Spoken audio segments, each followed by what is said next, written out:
എൻ്റെ ക്ലിനിക്കിൽ ഒരു 40 വയസ്സായ ഒരാൾ വരികയാണ്. അയാളുടെ ജീവിതത്തിൽ ശരീരം കൊണ്ട് വളരെ മനോഹരമായൊരു പുരുഷ ശരീരമുള്ള ഒരാളാണ്. കല്യാണം കഴിഞ്ഞു, 2 കുട്ടികളുണ്ട്. പക്ഷേ അയാളുടെ പെരുമാറ്റത്തിലും സംസാരത്തിലൊക്കെ ചെറിയ രൂപത്തിൽ സ്ത്രൈണത കാണിക്കുന്ന ഒരു വ്യക്തിയാണ്.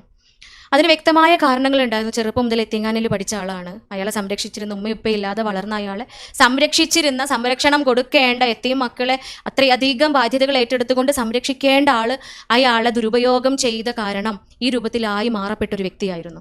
സ്വർഗരതി എന്ന് പറയുന്ന ഭയാനകമായ ആ കർമ്മത്തിന് ഇരയാക്കപ്പെട്ട ഒരു വ്യക്തി. അയാളുടെ സങ്കടം പറഞ്ഞുകൊണ്ട് വരും. ഇപ്പോൾ മുതിർന്ന ഇത്രയും വലിയ മനുഷ്യനായിട്ടും അയാൾ ഉപയോഗപ്പെടുത്തിക്കൊണ്ടിരിക്കുകയാണ്. അയാളെ മിസ്യൂസ് ചെയ്യപ്പെട്ടുകൊണ്ടിരിക്കുകയാണ്. ഒരു സമയം പോലും, ഒരു നിമിഷം പോലും നോ പറയാനുള്ള ശക്തി ശേഷി അയാൾക്ക് ഉണ്ടാവുന്നില്ല.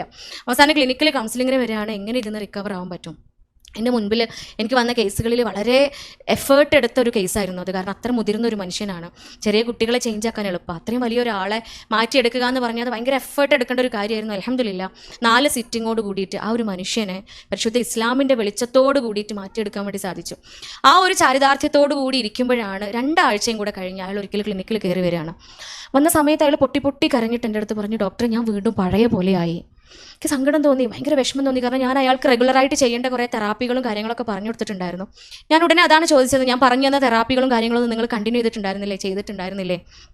അയാൾ പറഞ്ഞു എല്ലാം ഞാൻ ചെയ്തിരുന്നു. പക്ഷേ ഒരാഴ്ച മുൻപേ മെഡിക്കൽ കോളേജിൽ ഫ്രീ കൗൺസിലിംഗ് ഉണ്ട് എന്നുള്ള പരസ്യം കേട്ടു. മെഡിക്കൽ കോളേജിൽ ഫ്രീ കൗൺസിലിംഗ് ഉണ്ട് എന്ന പരസ്യം കേട്ട് ഞാൻ ആ കൗൺസിലിങ്ങിന് പോയി. അവിടെ ക്വാളിഫൈഡ് ക്ലിനിക്കൽ സൈക്കോളജിസ്റ്റുമാരും വിത്ത് ദ ഹെൽപ്പ് ഓഫ് സൈക്യാട്രിസ്റ്റുമാരുടെ സഹായത്തോട് കൂടിയിട്ട് കൗൺസിലിംഗ് ചെയ്തുകൊണ്ടിരിക്കുക. അങ്ങനെ കൗൺസിലറുടെ അടുത്ത് പോയി ഞാൻ എൻ്റെ ഈ വിഷമങ്ങളൊക്കെ പറഞ്ഞു. ഫ്രീ ആയിട്ട് കൗൺസിലിംഗ് കിട്ടല്ലേ, പഴയതൊക്കെ വീണ്ടും ഞാൻ അയാളുടെ അടുത്ത് പറഞ്ഞപ്പോൾ ആ ഡോക്ടർ എൻ്റെ അടുത്ത് ചോദിച്ചു, അതിനെന്താണ് തെറ്റ്? അത് നിങ്ങളുടെ ശരീരവും മനസ്സും നിങ്ങൾക്ക് തരുന്ന ഒരു ഫീലാണ്, നിങ്ങൾക്ക് തോന്നുന്ന ഒരു കാര്യമാണ്. അത് ചെയ്യുന്നതിൽ ഒരു തെറ്റുമില്ലല്ലോ, അത് നിങ്ങളുടെ ഇഷ്ടമാണ്. അത് ചെയ്യുന്നതിൽ എന്ത് തെറ്റാണ് ഉള്ളതെന്നൊരൊറ്റ ചോദ്യം മാത്രമാണ് അവിടെ ചോദിക്കപ്പെട്ടത്. അയാളുടെ മനസ്സ് മാറി പഴയ അവസ്ഥയിലേക്ക് അയാൾ മടങ്ങുകയാണ്.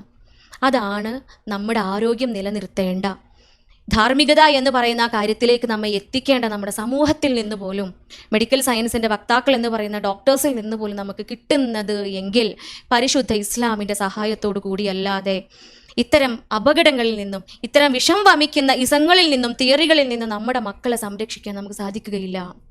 മറ്റൊരു മതത്തിൽ അത് തെറ്റല്ല, മറ്റൊരു സിസ്റ്റത്തിലും അത് തെറ്റായ കാര്യമല്ല. നമ്മൾ ഓർക്കണം,